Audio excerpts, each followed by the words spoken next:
You know, nobody ever really walks away at the start line. Think about it. When you first get that idea, that vision, that yes in your gut, you're on fire. You're telling everyone, you're praying these big, bold prayers. You're ready to take on the whole world. And honestly, nobody quits at the finish line either. When you're that close, when you can actually see the fruit and smell the victory, you're going to stay the course. But there's this space in between, this gray area that no one really prepares you for. And that's where the real danger lives. Most people don't quit with a big announcement or a dramatic exit. They just stop. They quit quietly, right in the middle. Welcome to Undefiled. I'm glad you're here. I wanted to have a real conversation today, not the kind you see on a highlight reel, but the kind of talk we usually avoid. We're talking about no man's land, that gap between the promise God gave you and the payoff you're waiting for. You see, everyone warns you about how hard it is to start. They tell you it takes courage, and they warn you about failing. You know, the big public crashes that everyone talks about. But nobody really sits you down, looks you in the eye, and says, hey, the middle is where you're going to want to give up. And it's because the middle doesn't feel like a spiritual battle. It doesn't feel like a movie. It just feels like a random Tuesday. It feels like a bank account that isn't moving, a phone that isn't ringing, and a prayer life that feels like you're shouting into an empty room. In the beginning, you had that high. The excitement carried you. People were clapping for you. But right now, you're in the thick of it. The noise has died down. The crowd has moved on to the next new thing. And you're just left there with the work. Look, if you aren't careful, the middle won't break your heart. It'll just numb it. And that's what I want to dive into today. How do we stay awake when everything around us is trying to put us to sleep? The reason the middle is so dangerous is because it's so quiet. In the beginning, people believe with you.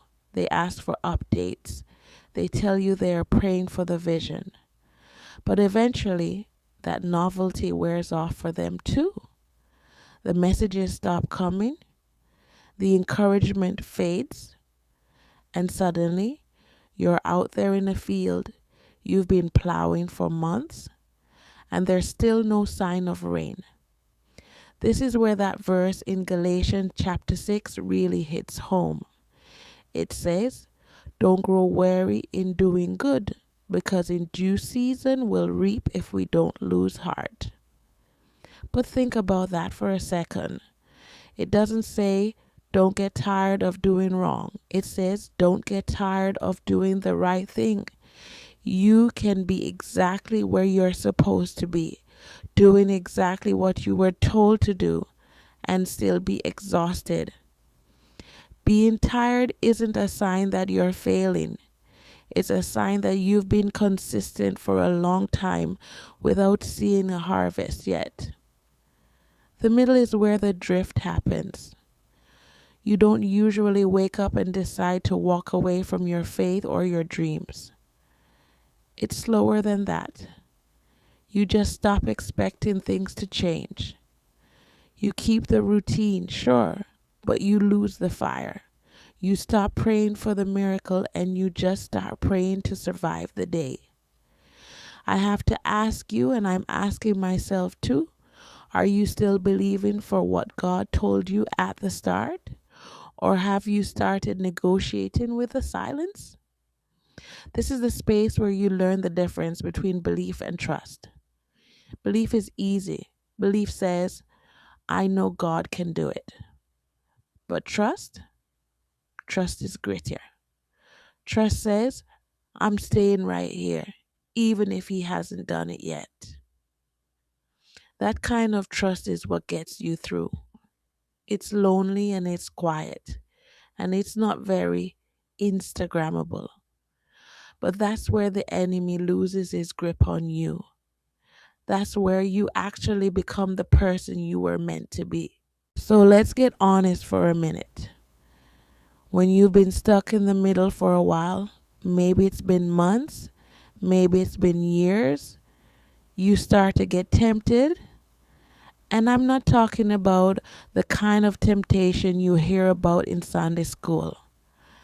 I'm talking about the temptation of speed. You look around and you see someone else take a shortcut.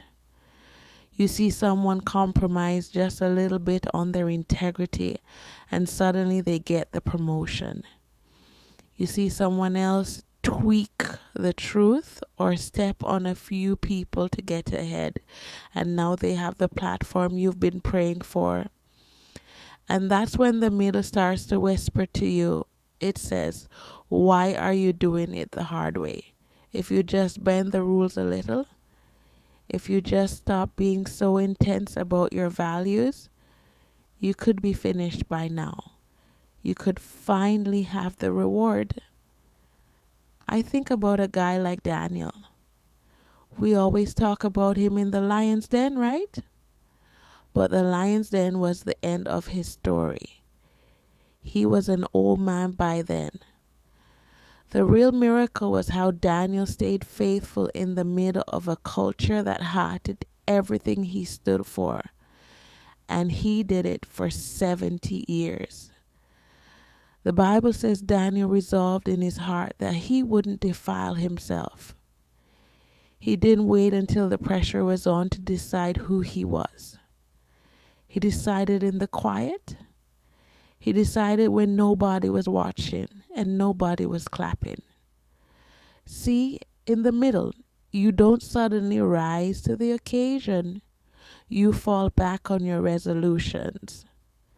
If you haven't decided who you are when life is boring and slow, the pressure of the middle is going to decide for you. Here's the gritty truth we don't like to admit. Shortcuts always send the bill later. If you use a shortcut to get out of the middle, you might arrive at the finish line faster, but you'll arrive with a character that can't support the weight of the blessing. You'll have the thing, but you won't have the strength to keep it. I've realized that God is usually way more interested in the worker than he is in the work.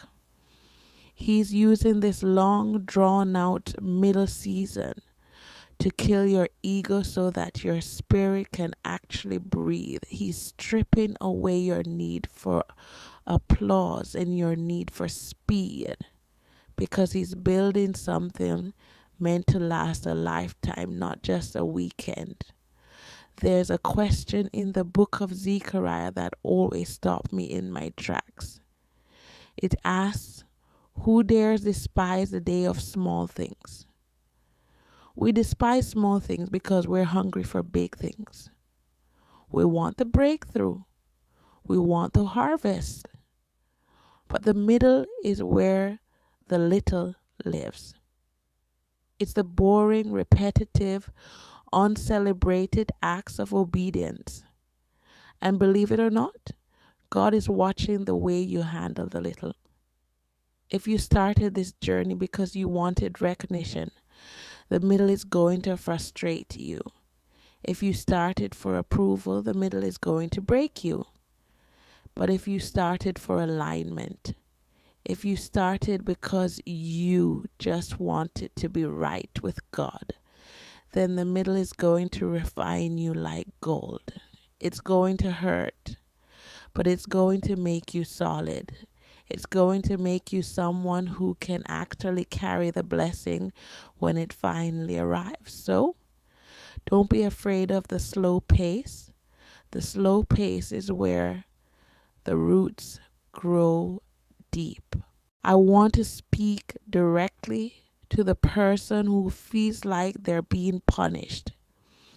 You're looking at your life, you're looking at the delay, and you've convinced yourself that you must have messed up.